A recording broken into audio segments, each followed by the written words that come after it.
Siapakah lelaki asing yang duduk di sofa rumahku ini? Seperti hari-hari biasa, Samantha hantar pulang ke rumah setelah selesai bekerja, bermandikan cahaya matahari senja Texas. Dengan wajah yang sedikit kelelahan, dia membuka pintu utama. Namun, saat kakinya melangkah masuk ke ruang tamu, matanya terbeliak luas. Di sana, duduk seorang lelaki tinggi lampai yang tidak pernah dia kenali. Lelaki itu kelihatan begitu santai, bersandar selesa di sofa seolah-olah itu rumahnya sendiri sambil menonton televisyen. Panik, Samantha segera mengeluarkan telefon pintar dari beg tangannya untuk menghubungi polis. Suaranya bergetar menahan ketakutan. Siapa awak? Keluar sekarang. Atau saya panggil polis. Pada saat itu, lelaki tersebut menoleh. Wajahnya kelihatan terkejut. Sayalah, Sam. Takkan awak tak kenal? Samantha tergamam. Lidahnya kelu. Telefon pintar di tangannya terlepas jatuh. Dia berasa pening, seolah-olah dunia berputar, kakinya goyah. Lelaki di hadapannya itu sememangnya suaminya, David Hunter. Namun, penampilannya seperti orang yang sama sekali berbeza. Bukan sahaja badannya kini jauh lebih langsing, malah raut wajahnya kelihatan lebih runcing dan segak. Dan yang paling penting, sinar matanya memancarkan ketenangan dan kelembutan yang luar biasa. Samantha berdiri kaku, bertanya kepada dirinya sendiri, betul ke ini David? Ini adalah kisah seorang lelaki yang bertemu dengan budaya pemakanan Malaysia, yang kemudiannya mengubah jiwa dan raganya. Ini juga adalah catatan tentang satu keajaiban kecil, bagaimana perubahannya telah mengguncang dan mengubah hidup Samantha sepenuhnya. Mengapa lelaki ini boleh berubah sedemikian rupa? Dan apakah kebenaran di sebalik perubahan itu? Sila ikuti kisah ini sehingga tamat. Di kawasan perumahan pinggir bandar Texas yang tenang, sebuah banglo bata merah menjadi istana buat pasangan David dan Samantha Hunter. Bagi Samantha, rumah dan makanan adalah kegembiraan terbesar dalam hidupnya. Dia membesar dalam keluarga yang serba kekurangan, malah pernah mengalami hari-hari di mana peti sejuk kosong tanpa makanan. Oleh sebab itu, apabila dewasa, keupayaan untuk makan sehingga kenyang adalah kebahagiaan yang paling bernilai baginya. Kini, sebagai seorang isteri yang handal di dapur, skil masakannya setanding chef profesional. Setiap malam, meja makan mereka dipenuhi dengan T-bone steak saiz gergasi, kentang putar yang menggunung, dan limpahan kuah gradi yang pekat. Tidak lupa juga kegemaran suaminya, David, burger keju dengan tambahan bakun dan ayam goreng yang menimbun seperti bukit. David juga seorang lelaki yang sangat mencintai makanan. Dengan ketinggian melebihi 190 cm, berat badannya dengan mudah menembusi 230 kg. Dia memiliki tawa besar khas lelaki Texas, dan kelajuan makannya luar biasa. Pasangan ini hampir setiap minggu memburu makanan enak, tidak mampu menolak menu baharu di rangkaian makanan segera, dan di restoran, mereka selalu memesan dengan ayat wajib, bagi saya menu yang paling tinggi kalori. Namun, kehidupan pasangan ini tiba-tiba dikejutkan dengan satu berita yang tidak disangka-sangka. Syarikat logistik antarabangsa tempat David bekerja mengeluarkan arahan pertukaran. David akan dihantar bertugas ke Malaysia selama 1 tahun. Mendengar berita itu, muka Samantha merah pada menahan marah. Tunggu dulu. Awak nak ke Malaysia? Ke tempat yang makanannya pelik-pelik tu? Dalam bayangan Samantha, Malaysia hanyalah tentang nasi putih kosong, sup cair dan makanan jalanan yang tidak mengenyangkan. Makanan Malaysia yang dilihatnya di internet kelihatan seperti makanan orang diet di matanya kurang keju, kurang sos pekat dan tiada rasa puas gaya Amerika. Pergi ke tempat macam tu, awak akan jadi kurus kering tinggal tulang nanti. Sebelum awak mati kelaparan, mental awak akan hancur dulu, jerit Samantha. David hanya mengangkat bahu sambil ketawa. Jangan risau sayang. Kat Malaysia pun mesti ada burger. Paling teruk pun, saya boleh hidup makan mi segera kat kedai sebaneka. Kata-kata itu membuatkan Samantha semakin bengang. Dia cekak pinggang. Awak ambil mudah sangat. Awak lupa betapa mewahnya hidup makan kita sekarang? Tetapi keputusan syarikat tidak boleh diubah. Setelah berbincang, mereka memutuskan David akan pergi dahulu secara solo. Hari pelepasan tiba. Di lapangan terbang, mereka berpelukan. Mata Samantha berkaca kerana risau dan sunyi. David ketawa santai. Saya pergi dulu ya. Bila balik nanti, manalah tahu saya dah jadi pakar nasi lemak. Setelah kelibat David hilang di balik pintu keselamatan, Samantha bergumam sendirian. Betul ke dia boleh hidup kat Malaysia tu? Namun, satu pengalaman yang jauh melangkaui imajinasi Samantha sedang menanti suaminya.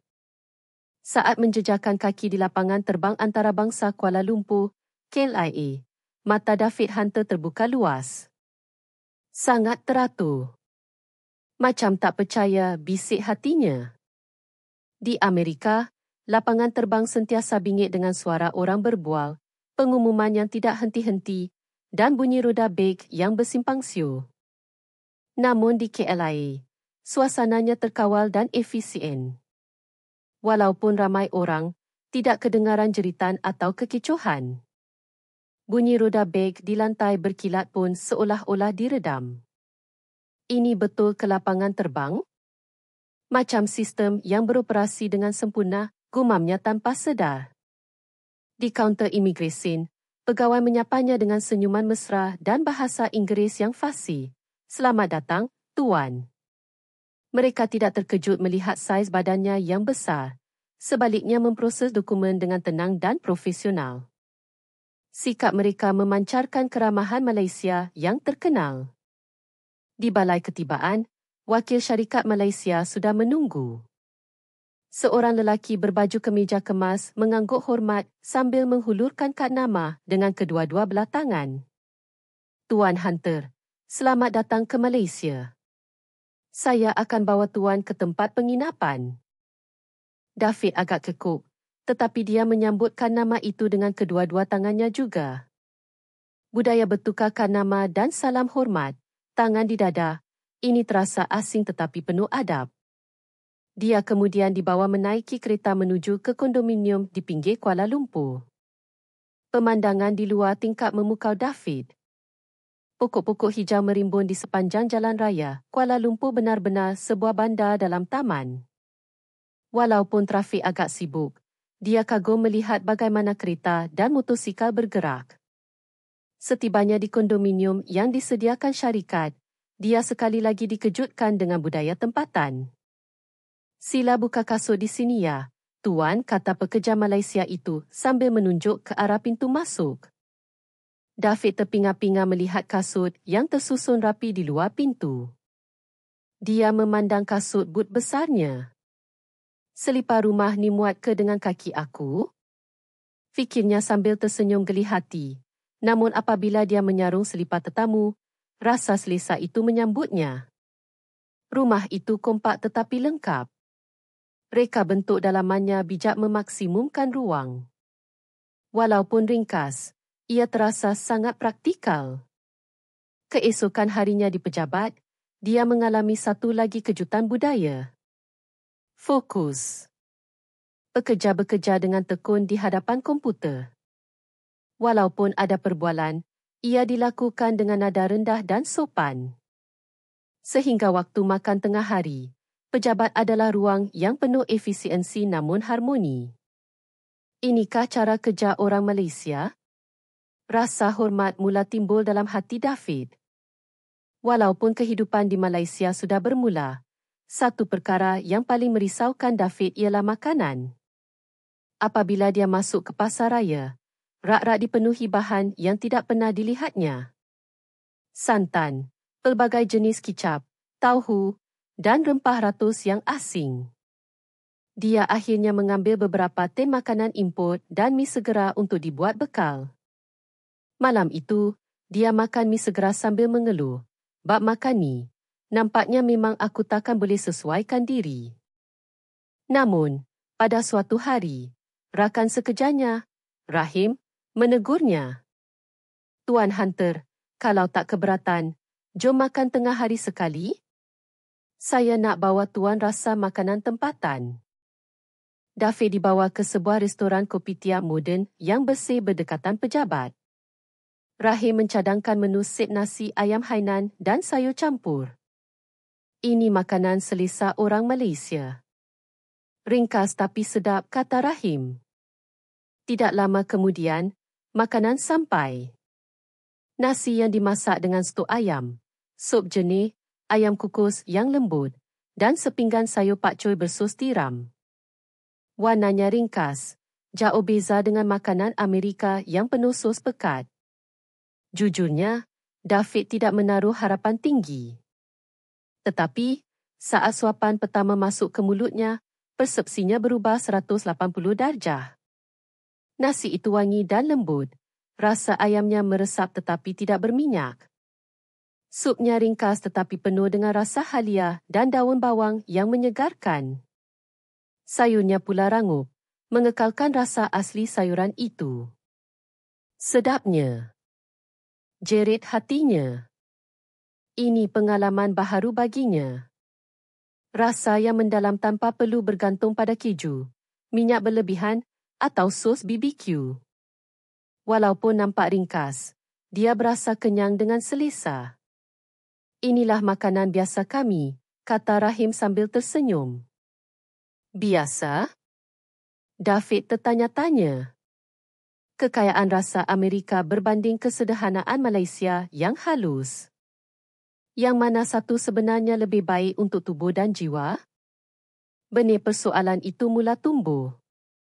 Lama-kelamaan, David mula sedar bahawa ketenangan di Malaysia bukan hanya pada makanannya. Suatu petang, hujan tropika turun dengan lebat secara tiba-tiba.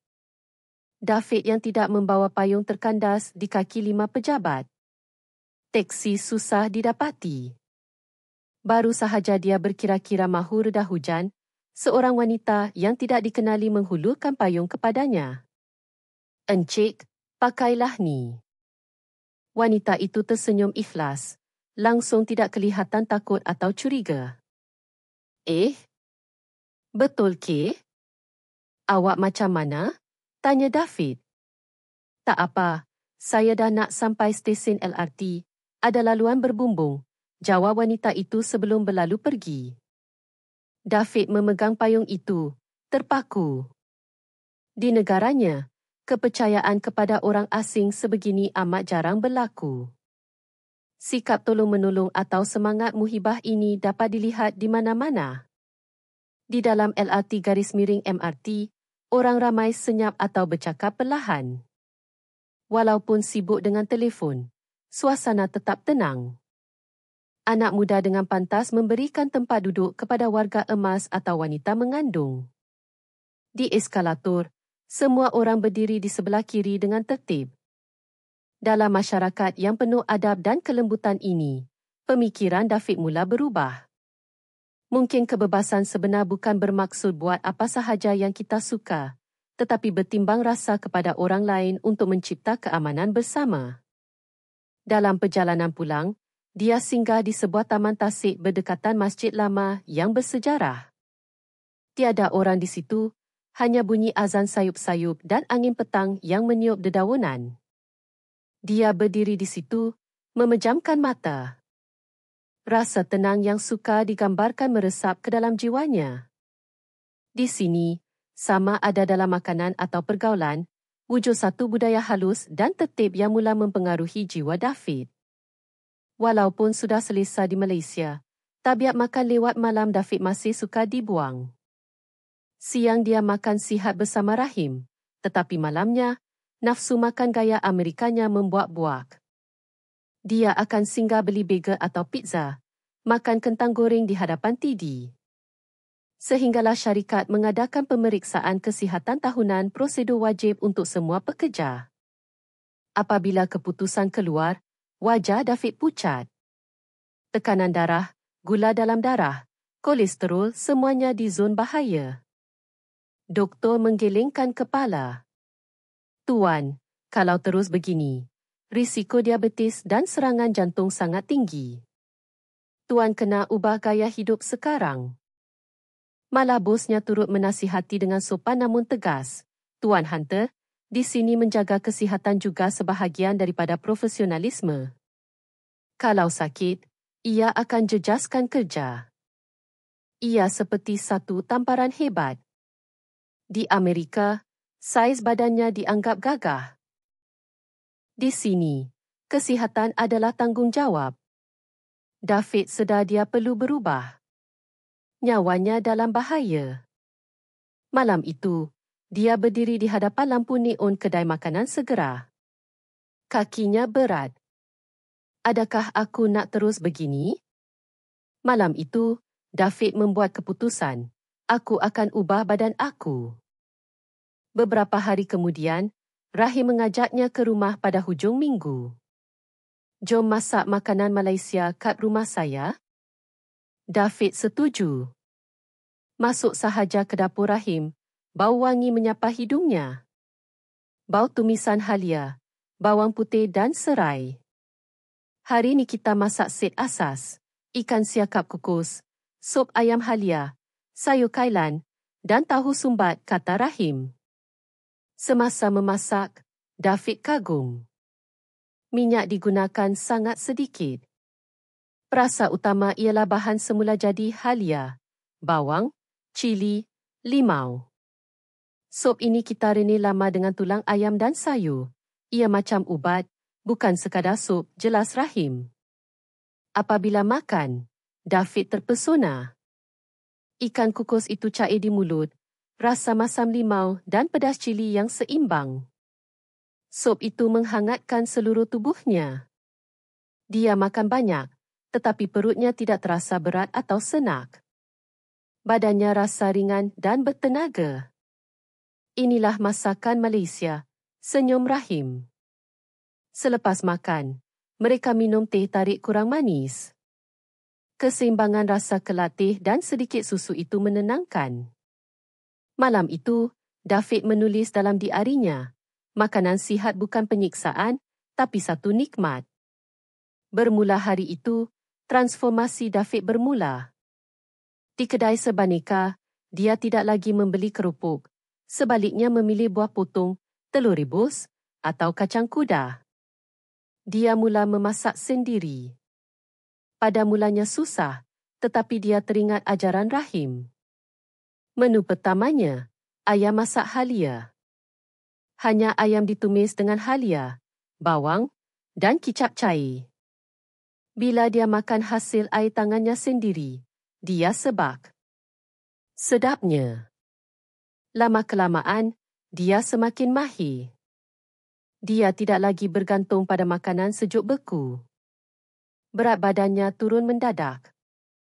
Dia bangun pagi dengan segar, tidak lagi tercungap-cungap menaiki tangga stesen MRT. David juga mula menghargai budaya minum teh. Dia mengunjungi kedai teh tradisional di kawasan Bandar Lama. Duduk dalam suasana tenang, menghidu aroma teh, dia sedar, cara kita makan dan minum mencerminkan keadaan hati kita. Satu hari, David memuat naik gambar di media sosial. Gambar meja makannya yang tersusun rapi, ikan kukus, sayur bayam celur, tahu goreng, dan sepinggan kecil nasi. Kapsunnya berbunyi, kesihatan tubuh dan jiwa melahirkan rasa hormat pada orang lain. Semangkuk sup ini mengandungi rahmat bumi dan kasih sayang pembuatnya. Komen-komen masuk bertalu-talu. Rakan-rakannya di Amerika terkejut. Betul ke ni kau, David? Kongsi resepi. Nampak sedap dan sihat. Malah ada kawan lamanya yang turut terinspirasi untuk mula diet. Namun, satu komen paling memberi kesan datang daripada isterinya, Samantha. Di telefon, Samantha berkata, suara awak bunyi ceria sangat sekarang. Awak nampak lain. Kemudian, perlahan-lahan dia menyambung, saya pun nak cubalah masakan Malaysia tu. David menggenggam telefonnya erat. Isterinya yang dulu memandang rendah makanan Asia, kini terbuka hatinya. Makanan Malaysia bukan sekadar kalori. Ia tentang keseimbangan, tentang menghargai bahan tempatan, tentang makan bersama, dan tentang kesyukuran. Apabila David pulang ke Texas, Samantha tergama melihat suaminya yang baharu. David bukan sahaja kurus, tetapi aura tenangnya menyejukkan rumah tangga mereka. Hebatnya Malaysia boleh ubah awak macam ni, bisik Samantha. Malam itu, mereka berdua di dapur, memasak ayam masak halia dan sayur campur bersama-sama. Di meja makan itu, bukan sahaja terhidang makanan yang lazat, tetapi bermulanya satu lembaran hidup baharu yang lebih sihat dan bahagia. Bagaimana dengan anda? Makanan adalah cara kita memilih kehidupan. Jika anda rasa letih atau buntu dengan gaya hidup sekarang, mungkin kehalusan dan khasiat budaya pemakanan Malaysia ada jawapannya.